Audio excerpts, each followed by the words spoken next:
Welcome back. For the start of this next lesson, we're going to talk about three different types of materials: transparent, translucent, and opaque. When we talk about each one, we'll have a definition and an example. So let's get started. A transparent material is one that transmits light without distorting the direction of the light rays. So that means that objects can clearly be seen. So if you think about a really clean window and you were to look at an object on the other side of it, that object would look exactly the same as if the window was not in between you. Next, we have translucent. These are materials that transmit light, but the path of that light is distorted in some way. So the object is not quite seen as clearly as it would be. So we can think about a frosted glass or stained glass, anything that's colored or tinted maybe. So you can still see an object on the other side, but it's going to look a little bit different than if you took away that translucent material in between you and that object. And then our third material would be opaque. So opaque materials do not transmit light in at all. So that means that you cannot see an object on the other side. So an example would be a book or a brick wall. You cannot see through those things, so they are opaque. Next, we're going to look at how light applies to color. And I put a website in for you. I'd really take some time and go through and visit this website and look at how colors are associated with light and physics versus how they're associated in something you might have learned in your art class, because they are in fact quite different. So for light, we're going to have what's called the spectrum, and that's colors associated with specific light wavelengths. So we talked about at the beginning of this chapter how the range for light, the wavelength would be from 700 nanometers to 400 nanometers, and that's from red to violet. So that red to violet would make up our spectrum. Now, if we're talking about white light, that's actually composed of only three primary colors: red, green, and blue. Again, these are not the same primary colors that you may have learned in your art class. So physics and art are going to be, in fact, very different in this chapter. If you've ever looked at the back of a projector or up very, very close to a television screen or computer monitor, you can see little pixels that are red, blue, and green. And when we change the intensities of those lights and how they combine, that's how we're going to get our different colors. And if we have all three of those together, blue, green, and red, those are the only three colors required to produce what we perceive as white. And later on in this section, you'll need to know which colors are produced when we combine any two of the three primary colors. So for example, red and blue produce this little purple type color, and we call that magenta. Blue and green produce this aqua color called cyan, and red and green, when those two colors of light are combined together, they produce yellow.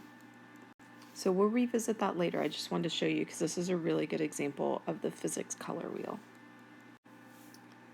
Next, we're going to talk about something that might blow your mind just a little bit, and I'm going to use a green leaf as our example. Now, if I were to ask you why is a leaf green, you would probably say because of the chlorophyll, something you learn in biology. But we're going to use what's called an absorption spectrum to talk about how the different colors in our spectrum of light and those wavelengths can get absorbed or reflected. So when we talk about the absorption of chlorophyll, I listed that on the y-axis, and then on my x-axis for this graph, I'm going to write the colors in order of their smallest wavelength, so from violet to the largest wavelength, which would be red. Now, when we list this, you'll see that chlorophyll has a high absorption, so it's really tall on that y-axis, of violet, indigo, and blue, and then it dips at the green, and then there's a high absorption of the yellow, orange, and red.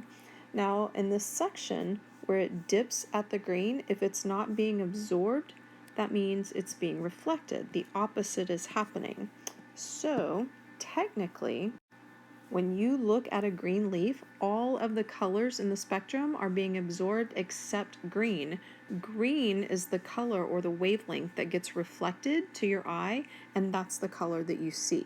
So technically, whenever you look at a green leaf, that leaf itself is actually every color except green. Green is what's being reflected. It's not part of that material itself, and that's the color that you see. So if you're looking at, let's say, a senior's blue shirt, that shirt, the material itself is absorbing all of the colors except blue. Blue is being reflected, and that's the color that you see. So take a moment and think about when we look at a black object or a white object, are those going to be colors all absorbed or colors all reflected? And then remember that light has some energy to it, and that's a type of heat. So think about if something dark or light is going to be hot or cold in the summertime, and why we wear certain colors in different seasons. Here's the section on color addition. You are responsible for knowing the differences between primary and complementary or secondary colors, as well as what colors are produced when various colors of light are combined. Now, I gave you this website on physicsclassroom.com. If you've never visited this site, it's a really great tutorial for all of the chapters that we cover, but especially it's a good reference for light and how the colors combine with each other. So take some time and play around with that. And then I left you some space in your notes for you to write down any information that you find when you explore that website. And the last thing in this lesson is polarization. Again, I gave you a reference of physicsclassroom.com. They've got some really great pictures and interactive material to help you understand polarization.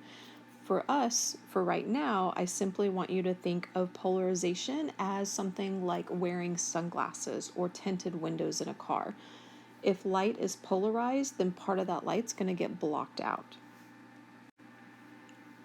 So I have this example here. If we think about light and what makes up light rays, unpolarized light is going to have electric and magnetic fields vibrating in all different directions. So we use a picture like this to represent normal light, and we call that light unpolarized. Well, if we think about having a polarizer, such as sunglasses, and we were to place sunglasses on top of the light, I know your sunglasses don't actually have a slit cut out of them, but this is the way that polarizers are represented. What they're meant to show you is that all of the light except for this part is being blocked out. So think about your sunglasses, and they're going to be dark and shaded. They are blocking out most of the light except for a little tiny section of it. So only part of that unpolarized light can get through, and we represent it with a disc that looks like this with that little slit. And this section is only the part of the light that's allowed to come out. So when most of that light is blocked out and only part of it gets through, now we say that that light is polarized. And for this question right here, I actually have some polarizers. So if you would like to stop by in class, we can talk about how using multiple polarizers and rotating them together a certain number of degrees can block out all light. So stop by sometime and I can show you a lot of cool demonstrations with light and color. That's it for today, and don't forget to visit physicsclassroom.com to learn more about light and color.